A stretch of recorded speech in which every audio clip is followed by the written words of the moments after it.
Hundreds of folks are going to come here to witness the Beyonce Mass, bringing together secular music and a religious message to tell a story of empowerment for particularly women of color, but for anyone who happens to sing praises to the goddess herself, Beyonce. So many of us look to the wisdom of the East to solve our problems in the West. Growing up in America, I too had a lot of questions. And I met a lot of religious leaders who claimed to have the answers. But were these gurus real or just full of it? To find out, I decided to impersonate a spiritual leader and build my own following. That's how I became Kumare. Hello.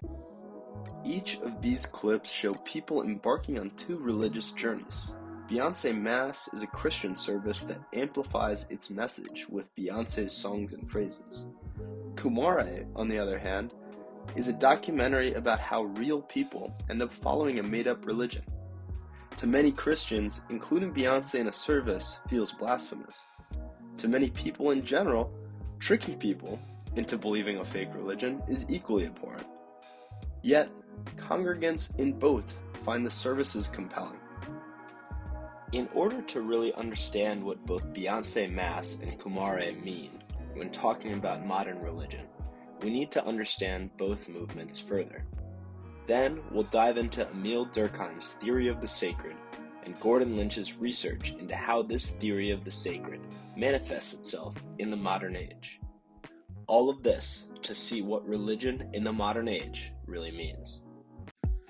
Beyonce Mass started in April 2018 when 900 people showed up for a service at Grace Cathedral in San Francisco. A YouTube video of the event spread around the world, creating a phenomenon. The concept was created by Reverend Yolanda Norton. Beyonce's body of work serves as both scripture and sermon, illuminating universal human experiences through the lens of feminism, Black culture, and personal strength. This congregation isn't necessarily worshiping Beyonce herself, but rather what she symbolizes: empowerment, resilience, and a strong voice for social justice. Kumare, on the other hand, is not about accessing an old religion through a modern icon. It is a made-up religion.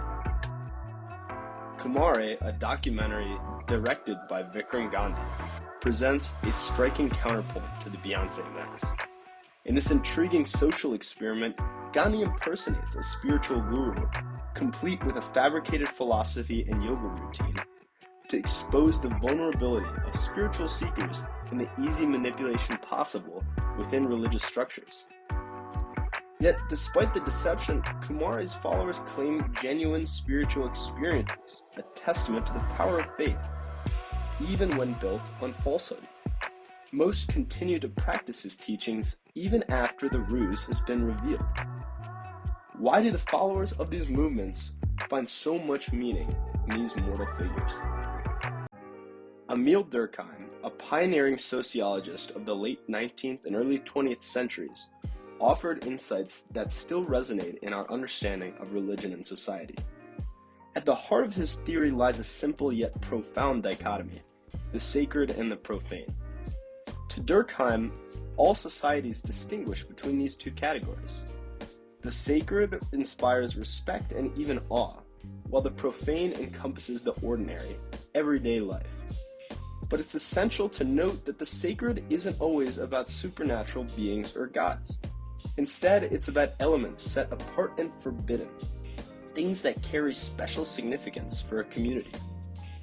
Beyond this, Durkheim introduced the concept of collective effervescence, the energy that arises when groups come together, united by a shared belief or purpose. This collective energy, this shared emotional excitement, strengthens bonds between individuals, creating a sense of community and shared identity. According to Durkheim, it's in these moments of collective effervescence that societies generate and recognize the sacred, elements that symbolize the collective identity and values of the community. These sacred symbols, or totems, as Durkheim referred to them, can take any form. They are not divine in themselves, but are imbued with a significance by the group. They represent the community, its values, and its collective consciousness. Durkheim's insights into the sacred and the profane, into collective effervescence and totemic symbols, provide a lens to understand not just traditional religions, but also the evolving forms of spirituality and community in our contemporary world. At first glance, the Beyoncé Mass and Kumare seem like unrelated phenomena, yet both challenge our understanding of Emile Durkheim's theory on the sacred. In the Beyoncé Mass, Beyoncé's body of work is treated as sacred text, illuminating universal human experiences through a lens of feminism, Black culture, and personal strength. In Kumare, it's the invented persona and teachings of the faux guru that become sacred, generating powerful spiritual experiences for his followers. Both of these case studies embody Durkheim's concept of collective effervescence, or the energy formed by gathering of people who share the same purpose or belief. The resulting shared emotional connection uplifts the group, strengthening their sense of community and shared identity. Through Durkheim's lens, we see how Beyoncé and Kumare serve as totems, objects representing the collective identity of their respective communities. While the Beyoncé Mass venerates empowerment, resilience, and social justice, Kumare followers embrace a philosophy of self-resilience and inner enlightenment. In this way, both phenomena challenge the conventional understanding of the sacred, emphasizing that the nature of the sacred is not the object of worship itself, but the collective significance assigned to it. They demonstrate how the sacred can emerge in unexpected forms, from pop stars to faux gurus, reflecting our shared human desire for connection, meaning, and transcendence. In a world where traditional religious institutions are often met with skepticism, the Beyoncé Mass and Kumare offer unique perspectives on the ever-evolving landscape of spirituality. Both serve as powerful reminders of Durkheim's timeless insights, that our shared quest for the sacred and the power of collective effervescence in fostering community and shaping our social realities. To see how this theory manifests in the modern world, however, we need to look further. In his 2012 work, The Sacred in the Modern World, sociologist Gordon Lynch explores the intersection of media and sacred forms. He argues that in late modern societies, public media is the primary structure through which we experience and contest the sacred. Public media, according to Lynch, reproduces the sacred through direct celebration as well as through representations of its violation. By engaging with public media, audiences recursively reproduce these sacred forms, informing their ways of thinking, feeling, and acting. But this process is not monolithic. Late modernity's diverse and stratified societies result in segmented public media, each reproducing their own sacred forms, causing both unity and division. Lynch's ideas find a resonant echo in Emile Durkheim's theory of the sacred. Durkheim's sacred can be seen in the values and ideals public media presents as worthy of reverence, and the profane in the mundane, the everyday that is often the backdrop of these media narratives. Lynch argues that entertainment media, such as news, documentaries, and reality television, are the primary vehicles for representing and contesting the sacred, in part because these forms of media are often grounded in actual events. Take, for instance, the Beyoncé Mass. The use of Beyoncé's music and persona in a religious context is indeed a redefinition of sacred forms. Through public media, her messages of empowerment, resilience, and social justice are shared and celebrated, becoming a form of sacred for her fans and followers. Similarly, in Kumare, his followers often seem predisposed to believing his sacredness. The spirituality of yoga and its gurus is a trope played over and over by media both in the United States and abroad.